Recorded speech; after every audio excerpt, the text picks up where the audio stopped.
साल 2013 Queensland museum के associate professor doctor Andrew रोजफेल्ड के हाथ एक स्कॉर्पियन का फॉसिल लगा। नहीं, कोई साधारण सा दिखने वाला 1 या 2 इंच छोटा स्कॉर्पियन का फॉसिल नहीं, बल्कि एक भेड़िए जितना बड़ा स्कॉर्पियन का फॉसिल। लेकिन ये इकलौता ऐसा फॉसिल नहीं था जो कि काफी अनकॉमन सा था। इनफैक्ट उन्हें बिल्लियों जितने जायंट स्पाइडर्स मिले, ऑस्ट्रिच जितने लंबे जायंट कॉकरोचेस मिले, एनाकोंडास जितने बड़े मिलीपीड्स मिले और किसी बाज जितने बड़े जायंट ड्रैगन फ्लाइज के फॉसिल्स भी मिले। और जब इन फॉसिल्स की कार्बन डेटिंग की गई तब ये सामने आया कि ये फॉसिल्स डायनासोर्स के जन्म से भी करोड़ों साल पुराने थे। मतलब जस्ट इमेजिन, डायनासोर्स के भी जमाने से पहले एक ऐसी दुनिया हुआ करती थी जहां पर ये जायंट कीड़े मकोड़े राज किया करते थे। So let us find out. Well, आज से करीबन 600 साल पहले स्पेस से हमारी पृथ्वी कुछ ऐसी दिखाई देती थी, पहचान में भी नहीं आ रही है, right? Well, and that's because तभी सारे कॉन्टिनेंट्स एक दूसरे के साथ चिपके हुए थे और दुनिया में सिर्फ एक बड़ा सुपर कॉन्टिनेंट था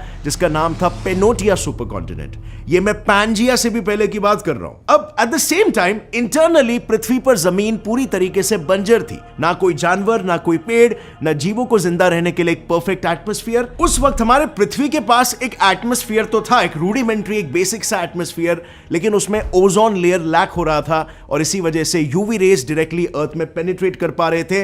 और अगर कुछ लाइफ फॉर्म क्रिएट होने की कोशिश भी कर रही थी, जन्म लेने की कोशिश भी कर रही थी, तो यूवी रेस उसे हार्म करके, डैमेज करके उसे डिस्ट्रॉय कर दे रहे थे। बट बायोलॉजी में जैसे हमेशा कहा जाता है कि life always finds a way to proliferate, उसी तरीके से हमारे पुराने अर्थ में भले लैंड में लाइफ पॉसिबल नहीं था, लेकिन पानी में तो था।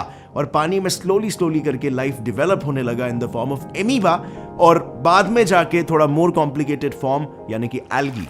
And now, as we all know, algae एक typical plant है और वो एनर्जी प्रोड्यूस करने के लिए एक ही टेक्निक को यूज करता है, which is yes, photosynthesis. So simple, जैसे कि हमें पता है फोटोसिंथेसिस का बाय प्रोडक्ट होता है ऑक्सीजन। अब जैसे जैसे पानी में एल्गी फॉर्मेशन का रेट बढ़ते जाएगा वैसे वैसे ही ऑक्सीजन लेवल्स भी इंक्रीज होने लगेंगे। और अब क्योंकि पानी के मुकाबले ऑक्सीजन गैस लाइटर गैस है और इसीलिए वो ओशन सरफेस से एटमॉस्फेयर में मिक्स होते गया और धीरे धीरे वक्त के साथ साथ लाइफ इवॉल्व होती गई। इस प्रोसेस से single celled organisms multi cellular organisms में तब्दील हो पाए और देखते ही देखते आज से कुछ 530 मिलियन ईयर्स पहले हमारी दुनिया के ओशंस बहुत सारे डिफरेंट लाइफ फॉर्म्स से काफी कम टाइम में ही भर उठे, जैसे कि arthropods, molluscs, worms, sponges, echinoderms, Pikaia, Anomalocaris, Wiwaxia, Hallucigenia etcetera, जिसकी वजह से रिसर्चर्स ने इस पीरियड को नाम दिया द कैम्ब्रियन एक्सप्लोजन। ये एक ऐसा पीरियड था जब इस पृथ्वी पर शिकार और शिकारी दोनों का जन्म हो चुका था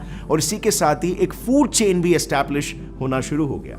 You see, इस समय समुद्र की सतह एल्गी और मॉसेस से भरी हुई थी जिस पर गुजारा करते थे ट्राइलोबाइट्स यानी कि क्रैब्स की तरह दिखने वाले और रहने वाले जीव। ये जीव उस वक्त भी आज के जमाने के क्रैब्स की तरह ही साइज में हुआ करते थे और इस पर शिकार किया करते थे जायंट श्रिम्प्स, एनोमैलोकैरिस, जिनका साइज 200 सेंटीमीटर जितना बड़ा हुआ करता था, यानी लगभग एक 6.5 फीट लंबे इंसान जितना। अब ऑब्वियसली उस जमाने में जो मैजिकल बायोडाइवर्सिटी अपीयर करी थी, that was not here to stay permanently. In fact, इस पूरे ब्रह्मांड का जो कोर प्रिंसिपल है, जो फंडामेंटल प्रिंसिपल है, that is nothing but evolution. Evolution आपको हर जगह पे दिखेगा, बायोलॉजी में भी, केमिस्ट्री में भी, फिजिक्स में भी, हर जगह पर चीजें इवॉल्व होती है because motion and time is everywhere in this universe, right? अब फ्रेंड्स, वीडियो में आगे बढ़ने से पहले मैं आपको मिलाना चाहूंगा मेरे सब्सक्राइबर के साथ जो हमें मिलने आए थे और एक बहुत ही एक्साइटिंग गुड न्यूज है जो वो हमारे साथ शेयर करने वाले हैं। Hello everyone, I am Anshif Tajuddin. मैं आपका एक रेगुलर सब्सक्राइबर हूँ। I am a graduate in bachelors of engineering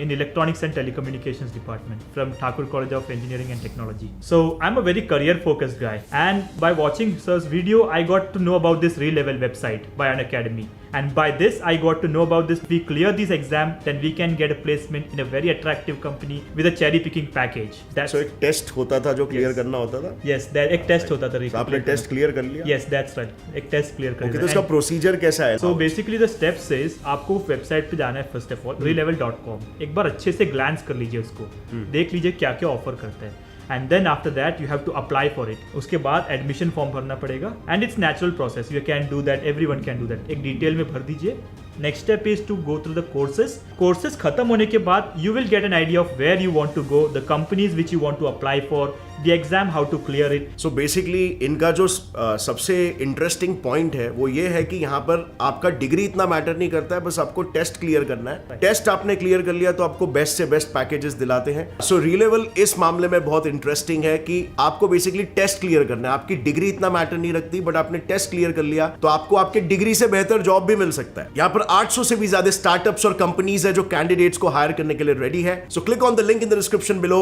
appear for the test and reshape your career.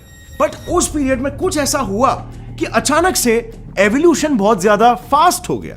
I mean, वो जमाने में भी एवोल्यूशन हो रहा था और आज भी हो रहा है, लेकिन आज के कंपैरिजन में वो एवोल्यूशन बहुत ही ज्यादा फास्ट होने लगा.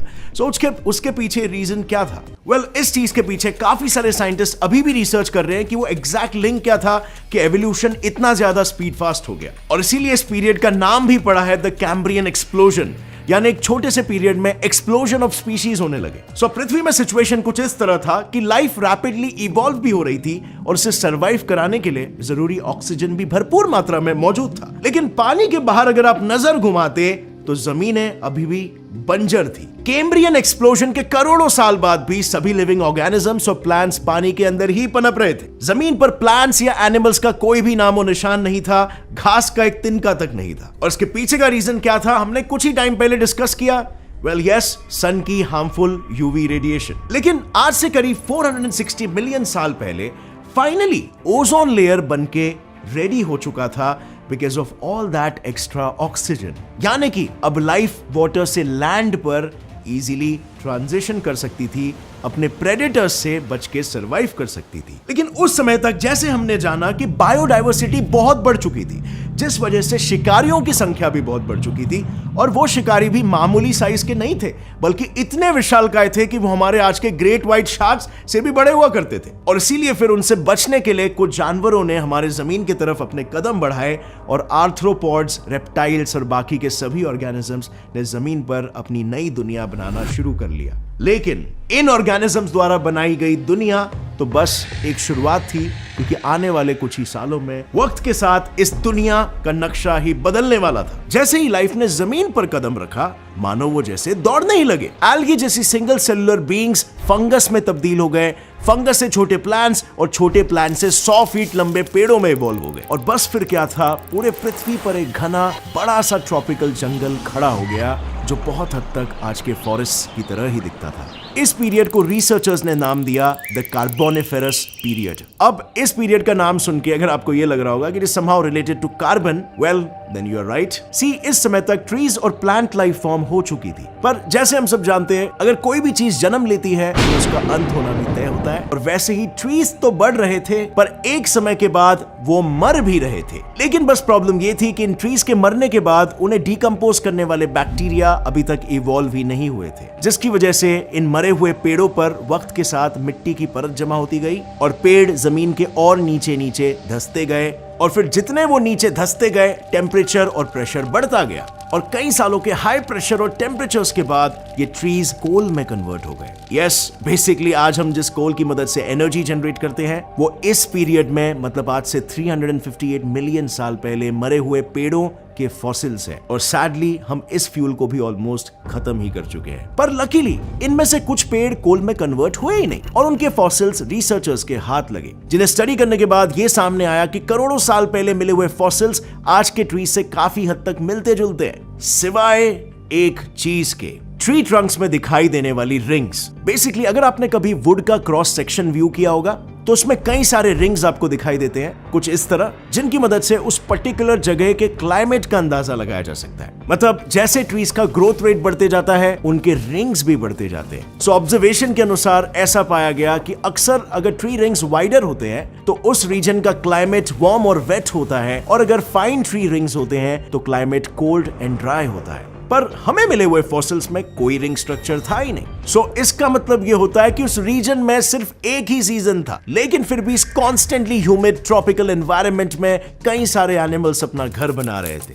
एक्चुअली अगर टेक्निकली देखा जाए तो इन्हें एनिमल्स बोलना थोड़ा सा गलत होगा, क्योंकि उनका सिर्फ साइज एनिमल्स इतना बड़ा था लेकिन वो तो साधारण से इंसेक्ट्स थे। पर अब क्योंकि इनका साइज ही इतना विशाल था और इसी वजह से उस दौरान दुनिया पर इन्हीं का ही राज था। अब एग्जाम्पल के तौर पर इस मिलीपीड को ही ले लो। पिक्चर में भले ही छोटा दिख रहा होगा, लेकिन इसका साइज एक घोड़े जितना बड़ा हुआ करता था। एंड नॉट ओनली दिस, उस समय के giant dragonflies known as Meganeura amphibians और वर्टिब्रेट्स का शिकार किया करते थे। इनफैक्ट वो उस समय के दूसरे छोटे इंसेक्ट्स को भी अपना शिकार बनाते थे और इनका साइज और वजन भी एक कौवे जितना बड़ा हुआ करता था। अब क्योंकि इनके पहले हमें कोई जानवर नहीं मिला जो उड़ सकता था, तो ऐसा एज्यूम किया जाता है कि शायद कि यही वो सबसे पहले जीव हुआ करते थे जो उड़ सकते थे। और अब मैंने शायद इसीलिए यूज किया क्योंकि अभी भी डिस्कवरीज जारी है, यानी हो सकता है इसके पहले भी उड़ने वाले जीव मौजूद हुआ करते थे जो अभी तक हमें नहीं मिले। But now ironically tables have turned. आज यही ड्रैगन फ्लाइज इन एम्फिबियंस और वर्टिब्रेट्स के शिकार हुआ करते हैं। मानो जैसे समय का पहिया चलता है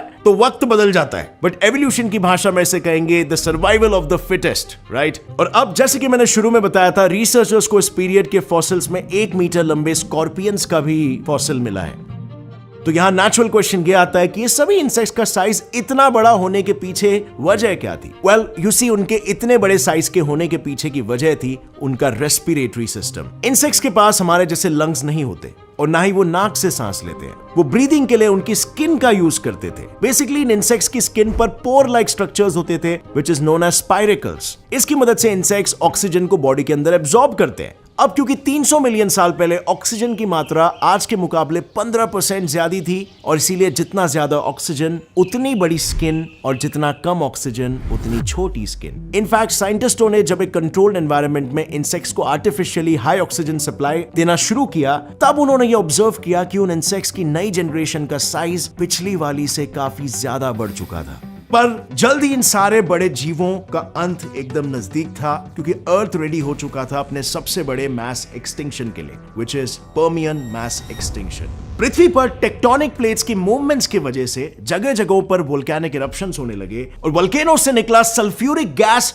एटमॉस्फेयर में घुलने लगा, जिससे कि पूरी दुनिया पर सल्फ्यूरिक एसिड की बारिश होने लगी। इसकी वजह से एटमॉस्फेयर में कार्बन का लेवल बढ़ते गया और ऑक्सीजन लेवल कम होते गए और अब ये तबाही इतनी विशाल थी कि इसमें दुनिया के 95% ऑर्गेनिजम्स विलुप्त हो गए। दुनिया फिर एक बार मानो बंजर सी हो गई और जितने भी जीव बचे थे वो समय के साथ साथ एटमॉस्फेयर में ऑक्सीजन की मात्रा कम होने की वजह से उन इंसेक्ट्स का साइज भी छोटा होते चला गया। सो अब यहां पर हमें एक पैटर्न कंसिस्टेंट नजर आता है। दुनिया में जितने भी मैस एक्सटिंक्शंस हुए, उन सभी एक्सटिंक्शंस में जो बड़े जीव हैं उनका अक्सर खात्मा हो जाता है, लेकिन जो छोटे जीव होते हैं वो अक्सर बच जाते हैं क्योंकि वो कहीं ना कहीं छुप जाते हैं या फिर वो अपनी एक अच्छी सी इकोसिस्टम ढूंढ लेते हैं। और ऐसा ही कुछ उस वक्त भी हुआ।